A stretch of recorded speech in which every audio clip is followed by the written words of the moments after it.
Mint herb, unwrapped. A fresh take on English. Hello, language enthusiasts. Today, we're diving deep into the phrase, mint herb. You might have come across this phrase in cooking, gardening, or even in general conversation. By the end of this video, you'll understand its meaning and how to use it in context. Mint herb is actually composed of two words, mint and herb.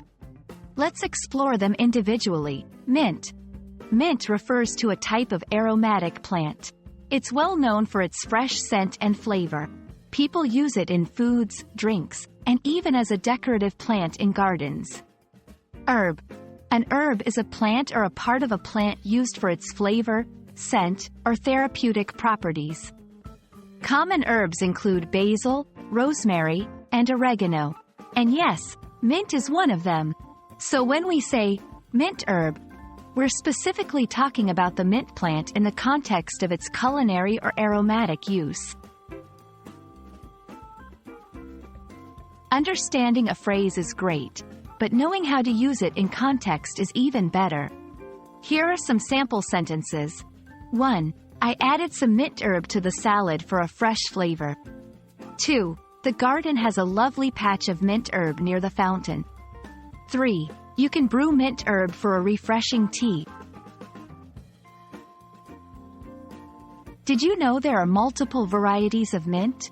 Some of the popular ones are spearmint, often used in candies and gum. It has a sweet, mild flavor. Peppermint, stronger and more pungent. Great for desserts and teas. Chocolate mint, yes, it exists. It has a subtle chocolatey undertone. Each of these is a mint herb, but they have distinct flavors and uses. There you have it. We've explored the meaning of mint herb, how to use it in context, and even learned about its different varieties. We hope this freshens up your English vocabulary. Remember, language is like a garden. The more you nurture it, the more it grows. Until next time, keep learning and exploring.